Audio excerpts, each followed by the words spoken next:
What you are seeing here are not scenes from some apocalyptic movie, but real footage of ghost cities in China, places with hundreds of thousands of housing units, but hardly anyone living in them. The streets in places like Kangbashi or Chenggong look abandoned, and it's not because these places lack infrastructure. There are enormous skyscrapers, wide boulevards, gigantic shopping centers, and fully developed subway networks. Only one thing somehow seems to be missing: people. And these cities are not isolated cases. In fact, there are 50 major cities in China where things look very similar. 这里呢，现在也被称之为无人村，因为这里荒无一人。 Even in showcase metropolises like Shanghai, the vacancy rate has now risen to more than 20%. But how can that be in a country that officially has more than 1.4 billion inhabitants? In reality, there is a lot to suggest that China does not have anywhere near as many people as the government claims, and as the whole world has believed until now. Could that really be true? And if so, what are the reasons behind it? These are exactly the questions we want to explore today. And one thing we can already promise you: you are going to be surprised. We'll start with a point we want to clear up right away. Maybe you have already heard influencers on social media claiming that China's real population is actually only around 300 to 400 million people. That would be more than a full billion below the official population figure. It's somewhere between 300 and 400 million. Yes, you heard that right. China's actual population may be only a fraction of the official 1.4 billion. In videos and articles with a conspiracy theory angle, calculations are presented that may seem plausible at first glance, using things like declining salt exports from Japan to China to reach this conclusion. Supposedly, the whole thing is one gigantic conspiracy. But let's keep it short. That is completely impossible. A nation of only 300 million people could not possibly have resource consumption as high as China's, nor an industry this massive, supplying the entire world. But the crazy thing is that the core of that claim is actually true. China is lying massively about the size of its population. In fact, mainstream demographers are no longer debating whether the numbers are falsified, but only the exact scale of the manipulation. Leading demographers such as researcher Yi Fuxian assume that the official figure of 1.4 billion is pure illusion. The real number is more likely to be around 1.2 billion people, or perhaps even closer to 1 billion. Realistically, China is therefore overestimating its population by at least 200 million people. On paper, China has basically invented an entire population roughly equal to the populations of Japan and Germany combined. And if you believe the more pessimistic estimates of 400 to 500 million missing Chinese people, that would even correspond to the combined populations of the United States, Germany, and the United Kingdom. Almost unimaginable, right? But these estimates are not only based on the research of demographers, they are also supported by data from a hacker attack on the National Police database in Shanghai 4 years ago. When the enormous dataset which forms the backbone of China's total surveillance state was analyzed, it turned out that it contained only 1 billion unique identities. But in a country that monitors every step of its citizens through facial recognition, virtually nobody escapes the system. So the fact that the country's most comprehensive police database contains so many fewer citizens than the official population figure supports what the demographers are saying. But why does China actually have so many fewer people than previously assumed? And why is the government lying, or perhaps not even aware of the exact figures itself? In reality, the whole thing mainly has to do with money and corruption. Ever since a tax reform in 1994, local governments and provinces have been extremely dependent on subsidies from the capital. Funds for the construction and operation of things like schools, roads, and hospitals are calculated per capita. That means that if a provincial governor reports more residents and more births than actually exist in his region, he receives millions more in funding. The numbers show that this system is indeed being exploited. In the year 2000, China's census recorded 13.8 million newborns nationwide.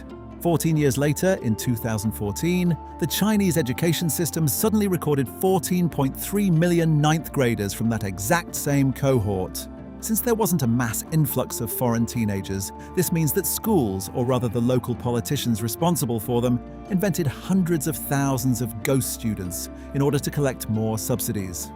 Another example is the absurd birth boom of 2016. Back then, China officially ended the one-child policy that had been in place since 1979.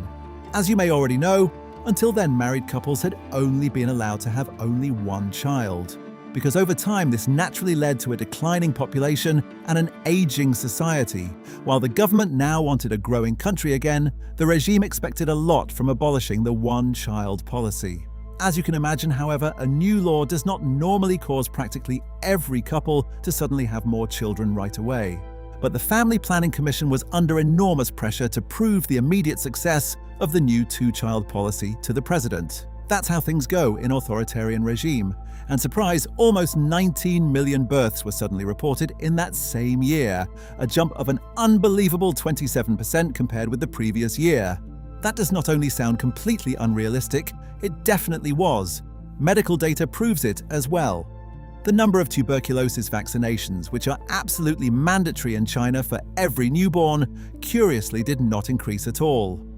And when the supposed 19 million boom children were due to start school 6 years later, in 2022, several million of them had suddenly vanished from the numbers across the country. The responsible officials had invented millions of births in order to satisfy the president and save their own jobs. In reality, however, the manipulation does not stop with births. Death statistics are manipulated too. This became especially clear at the end of 2022.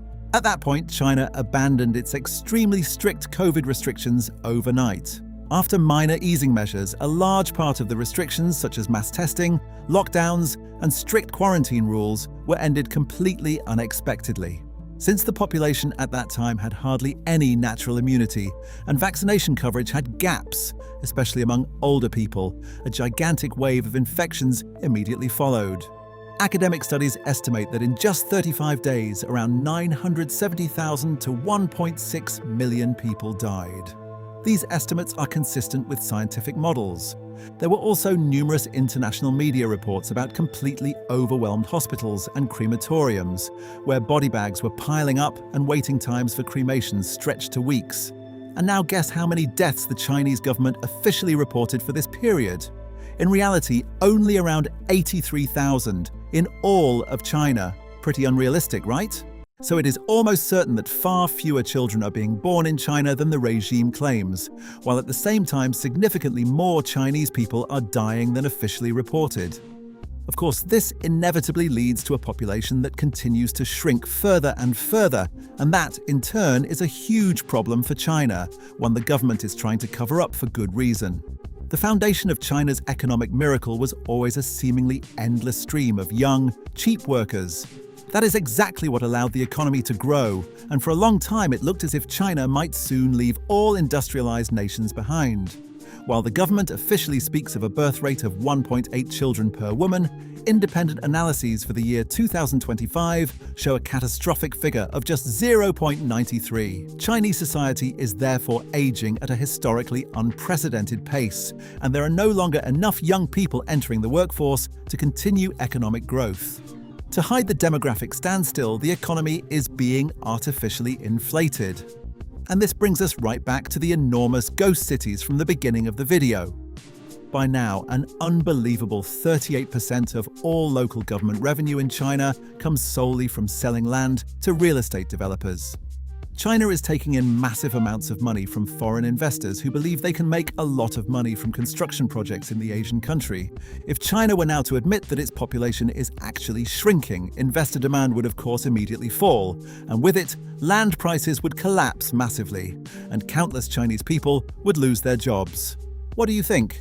How much longer can the Chinese government keep up this gigantic demographic and economic illusion before the house of cards collapses in on itself? Thanks for watching. See you next time.